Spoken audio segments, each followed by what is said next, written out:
Greetings from New Orleans, Louisiana, and the headquarters hotel for NACVA and the CTI's 2015 Annual Consultants Conference. I'm Brian Jones, Chief Operating Officer and Executive Vice President. Broadcasting here from our conference, we've just concluded our opening keynote session with our presenter, Sam Allred, who gave a great presentation this morning on the strategy of hope, a poor choice for business development. And through this brief interview with Sam, we'll summarize some of the takeaways and talking points that he shared with our members who were here at the conference. For those of you who are not able to attend, we missed you. But this is an opportunity to get some tips and strategies that we hope will, in turn, support you with your efforts to grow and build your practice. So, Sam, thanks so much. Thank you for joining us this morning. And for delivering an excellent presentation. I appreciate that, thank you. Before we get into the meat and potatoes of your presentation, talk to us a little bit about your firm, Upstream Academy, how you got into the profession, and generally some of the concepts that you all through Upstream Academy employ to help professional practices build their strategies to grow. Okay. I started Upstream Academy in the year 2000. I was with an accounting firm at the time as an equity partner with a large regional accounting firm up in Helena, Montana. I've been in accounting most of my career and on the consulting side of things most of my career for the last 30 years. And I always wanted to work with firms, and I believe in helping versus selling. I had so many opportunities to work and help firms that just decided to start a practice that focused only on serving accounting firms and helping them in all of the management issues that they have. We started that in 2000. We currently serve over 400 accounting firms in North America. I've got the best job on the planet, other than travel too much. This is where we met on a flight. Love what I do, and I love working with firms. Best clients on the planet really is accounting firms. And I help them in every area of their practice, including business development, which is what I was privileged to talk about in this conference today. So for marketing and building professional services practice, a professional service practice, most individuals would think, the traditional marketing, advertising, direct mail, email campaigns, those are very traditional ways to reach prospective clients.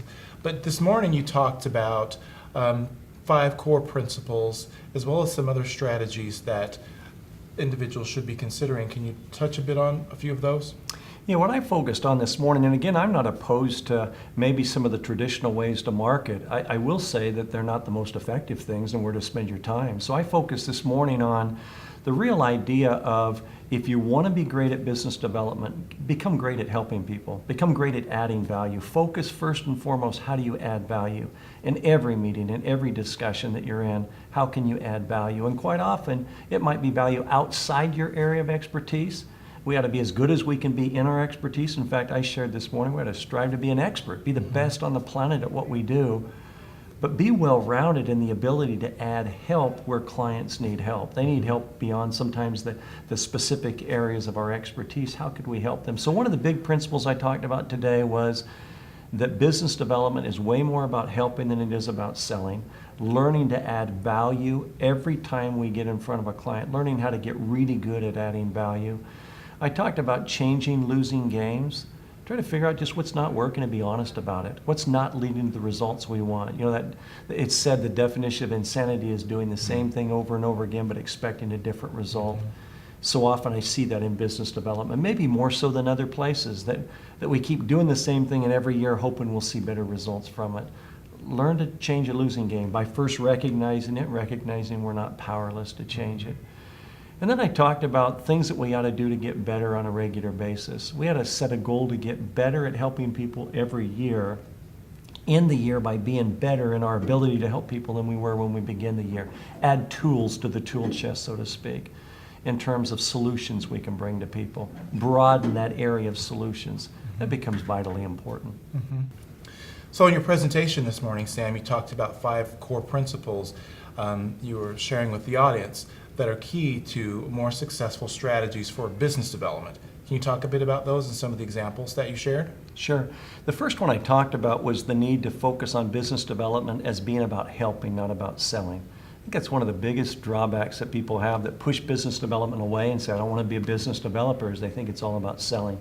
They need to see it more about helping people, sincerely helping people. I shared 5 books that I recommend that I think are the best books on the subject. The Go-Giver by Bob Berg and John David Mann. Go-Givers Sell More by the same 2 authors. Getting Naked by Patrick Lencioni, which is just a great book about how to be a consultant and how to brainstorm with clients. Naked meaning vulnerable, be vulnerable with clients or prospects. The 4th book was Give and Take by Adam Grant. Just a great book that chronicles the best business developers, how they just help people and what that leads to, them helping people. The 5th book was Never Eat Alone by Keith Ferrazzi. Great book about how to network the right way by wanting to help people, not trying to get things from people, but trying to help people. Sure. The second principle that I talked about was just to learn to add value with every interaction. If we get better about how we add value, we will be a better business developer. Give more value than you take in fees is really the concept I talked about. Just getting sincerely good at helping people, figuring out how to do that. The third principle I talked about was always change losing games. And losing games are just really akin to people doing the same thing over and over again, expecting different results. Just be honest. Are you getting the results in business development that you want? If not, you have to do something different. You can't get different results by not doing something differently. And so it's so important that people recognize to have the courage to call out losing games, call them for what they are, recognize we're not powerless to change them, and begin to do things differently. And then the 4th thing I talked about is just the sincere desire to learn how to get better at helping people, reading more, studying more, going on shadowing opportunities with great trusted advisors and watching how they really help people and the difference they make. And then I talked about giving clients stories to tell. If they literally don't have stories to tell, they won't become raving fans. Nobody's going to become a raving fan because your work was accurate and timely. Right. People tend to think, well, I give exceptional client service because it was accurate and timely. That's the bottom line, baseline expectation every client has. Right. It doesn't turn them into a raving fan.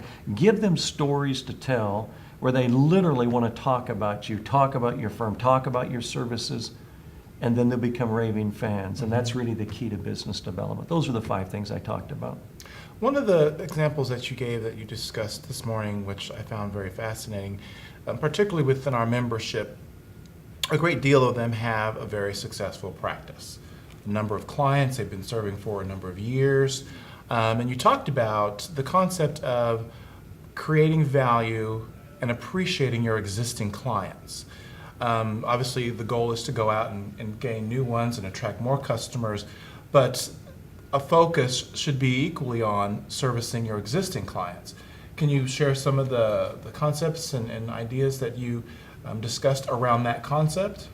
You know, one of the concerns I've seen as I've watched consulting organizations of all type is a great desire to go find new clients much more than the desire to create additional work from existing clients. And business common sense would tell us the most profitable work we'll ever do will be from our existing best clients that we already have. So I talked about the principle of spending much more of your business development time. In fact, the best business developers I know in our profession spend half of their business development time with their best clients, just without the meter running, giving work away, going with them to strategic planning meetings, conferences, spending time with them, and the work and opportunities that come out of that, that's where we have those opportunities to help them. Just spend more time with our best clients. The best work we'll ever get will come from our best clients. Our referrals for new work will come from our very best clients. And in my observation, people have not spent enough time with that. Their idea is, I've got this client, I already have them, let's go find another one. And they're always spending time looking for new clients rather than spending sufficient time. I know the term is mining. I don't know that I love that term, mining the client base. How about helping the client base? How about making a difference with the client base? I love that much more. Well, you talked about the whole concept of fact-finding. You know, spending this quality time with them, asking them, you know, what are their goals for the future? If they could, you know, predict out where they like to be or what their challenges are, engaging in a very, you know, robust dialogue on what they're dealing with, and then offering them solutions, which ultimately may or may not result in an engagement, but back to the concept of helping them. And strengthens the relationship. Yeah, I thought that was an incredible, great takeaway. What I see a lot And I see this continuum. I look at it as a continuum. On the far left-hand side, somebody would be a most trusted historian. I can account for where you've been. I'm good at that. I can do it timely, I can do it accurately, and so on. At the far right-hand side, I would call it a trusted advisor, somebody the client really looks to. They're going to talk to you before they make a major change, before they make major decisions. They want to engage you. They want you around. They find great value in having you to help them. If we want to be a trusted advisor, logic would tell us we can't possibly be seen as a trusted advisor if we don't know what the client's top issues are. Right. If we don't know what their top issues are, if we've never helped them, if we're not looking at where they want to go and help them get their business where they want it to go, and we're always instead focused on wherever they've been and just account for certain things. The key, I think, to being a great business developer is to try to be a trusted advisor. You sincerely care. You're more proactive than reactive. You know where the client wants to take their business, and you're working to help them find solutions. Even if I myself can't provide a solution, I'm willing to try to help them find a solution that they need. Then they know I care about them. They view me as a trusted advisor. That's where I think, that's what the real keys to business development is. Get on, in that continuum, get from the left side to the right side and become a trusted advisor. Another one of the things that I found very, very informative, I hear from time to time how difficult it is for our members to collect consulting fees. I mean, as you know, in this profession, we rack up a lot of billable hours on specific projects.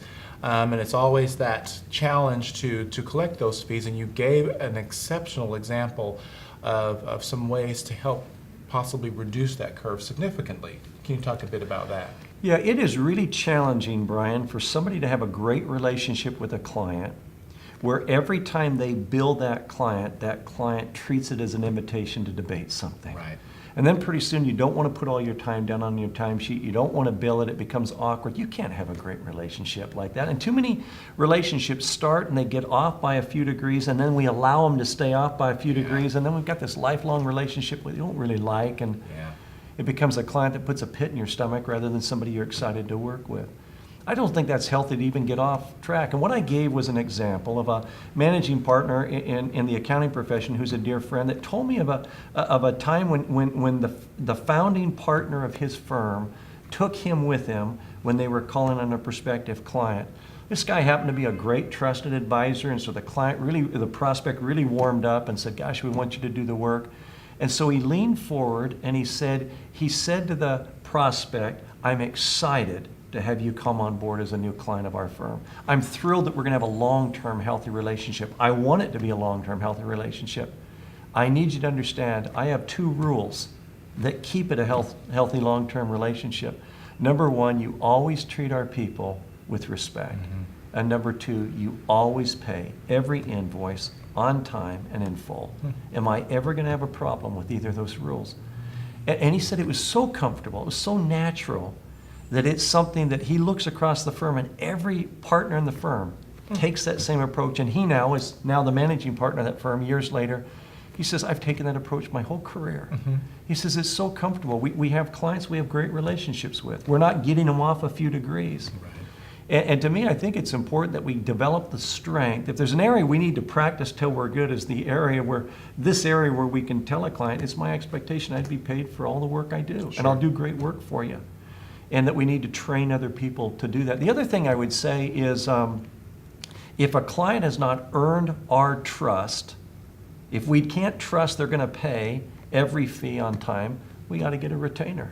I used to do that for years in consulting practices. I'd get a retainer, and then I'd hold that retainer against the last payment on the job to make sure I had a retainer. And in that way, you could never be a prisoner, so to speak, and have a client say, "Well, I know I owe you money, but I need you to do this before I'll pay you that." That's just not a healthy relationship. Yeah. Well, I like the thought of setting that upfront contract in the beginning when you're establishing a relationship. You've obviously courted the client. They're trusting you with this engagement. And before all the series of activities of billable hours and support are invested, to have that transparency up front, that the advisor is also committing to provide exceptional service and timely and accurate, as you've indicated, but to have the client also keep to that commitment of the relationship. It's a two-way And you street. said the key word. I think the key word is transparency. I think what I've watched that I don't like to see is that somebody acts so excited to be able to get the new work that they don't want to bring up fees. They don't want to Right. do anything to mess it up. Right. And then they get off a few degrees by a client viewing an invoice as an invitation to debate something. I think it's just so vitally important that it's all transparent. I want to have a great relationship. I want to help you. I want to be seen as a trusted advisor. I'm going to be very focused on the things that are most important to you. I do need you to understand what's important to me, that the people are treated well and that we're paid for what we do. That's vitally important. We can't have a great relationship if that's not happening.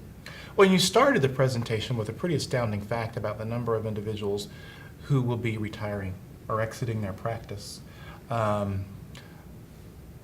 It's going to change the landscape It really of is. the accounting profession. And then another concept, kind of two ideals that are tied together, are the younger generation of professionals coming into the workplace. Their perspective on work and life balance and sales particularly are different than those Very much so. from previous generations. So considering the retiring, baby boomers and the difference in perspectives from the millennials and those coming into the profession, two really key shifts. Talk a bit about the change in the trend that you're seeing and some ideals that our members should be aware of or considering as they're thinking of exiting, and then also how to deal with some of the younger millennials to onboard them to wanting to be invested in growing the practice. Sure. One of the things I shared, the demographics are almost scary about how many partners are going to retire from the accounting profession in the next 10 years, more than in the last 30 years combined. It's just a baby boomer bubble as it all kind of moves through, so to speak. Firms have never gone through that. It will change the landscape. And many of those I shared this morning are rainmakers. Right. I mean, many of those have been the partners. Their fingerprints are all over the success of the firm. They've brought the significant work in year after year after year, good, sizable, profitable clients. And now those people are moving into retirement. And by the way, those clients are moving into retirement. The Right. individuals, not the organizations, but the individuals are the same age as the partner group. And they become good friends with the partners. Their referral sources are moving into retirement. So there's going to be a lot of changes going on.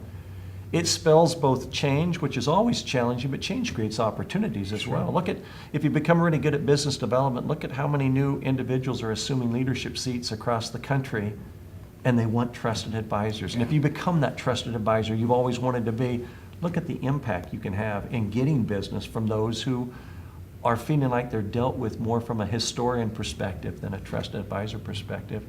The other side of that is just new people entering the profession. I mean, classes aren't hurting right now. That most of the classes are full. The challenge is we have a smaller percentage of people enter the profession each year that want to stick it out and want to stay and become an owner in a firm someday. That percentage decreases every year. So on one hand, we've got all of these partners retiring. On the other hand, we've got new people coming in that aren't sure this is where they want to make their whole career. Maybe they're going to change jobs every 12 to 15 months, and we want loyalty, and they're going to position it as experience, and we're going to be reading resumes looking for loyalty, and there's going to be a big disconnect. And I think it's important that we find people and we interview people that are probably more wired for loyalty. I mean, I don't think it's wrong to ask questions that reveal the character or lack of the character of loyalty. Can you see yourself having a long-term successful career with this firm?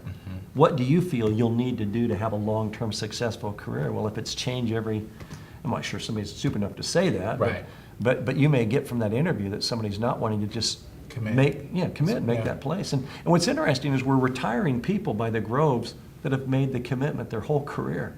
I mean, literally, one or two firms that, other than their card changing because the firm changed. It's amazing the loyalty of the people that were baby boomers that are now moving into retirement, and the lack thereof that we see in the millennials that are now having great opportunities to step up where they've stepped out. There is a bit of a disconnect, and it's important that we're really serious about who we're trying to recruit and what we're doing to retain the best of those people. Retention will be a huge issue. These are some really great concepts, and again, we appreciate you addressing our opening keynote. Just talk a little bit about how our members can locate you and get in touch with you if they're interested in learning more about your services or wanting some consulting. Okay, thank you. Because we definitely want, from an association perspective, we produce a lot of great technical content, which we will always continue doing. But for our members, we want you to be successful as well. You're investing a lot in your credentials, your recertification, but we also want to ensure that we're providing you tools so that you can also build your practice through successful business development strategies. Sam Allred and Upstream Academy are one of the resources that we're proud to present to all of you. So talk a bit about how they can reach out to you and get in touch. Oh, thank you. They can contact me. The best way is just through our website, upstreamacademy.com. We've got a whole team of people. Contacting any of them will get access to me or anybody in our firm that helps. We do a lot of things in our profession. We have the biggest leadership development program in the profession, well over 500 people that are on the track to become partners in their firms. Managers, senior managers are early partners, and it's a 3-year program. It's an incredible program. We run a program called High Performing Firm, which helps a firm to figure out how to get on the right side of the bell curve and become a much better firm at everything that they do. Certainly we facilitate as we have ability. There's 4 of us that facilitate retreats or engagements or those kinds of things. So we love our role with the profession, love interacting with the firms, and would love to help in any way that we could. Great. Thank you, Sam. Thanks so much, Brad. It's also Appreciate nice that. having a neighbor not far from us in Salt Lake City, up in Park City. Yep. You talked a bit about your family, things you love, things you don't like. I love that part of your presentation. It was a nice setup. But again, thank you so much for joining us and sharing these concepts, and maybe we'll have you come back at some point. Appreciate that. Thanks so All much. right. Thanks Thanks the for opportunity. joining us, and we'll see you next time.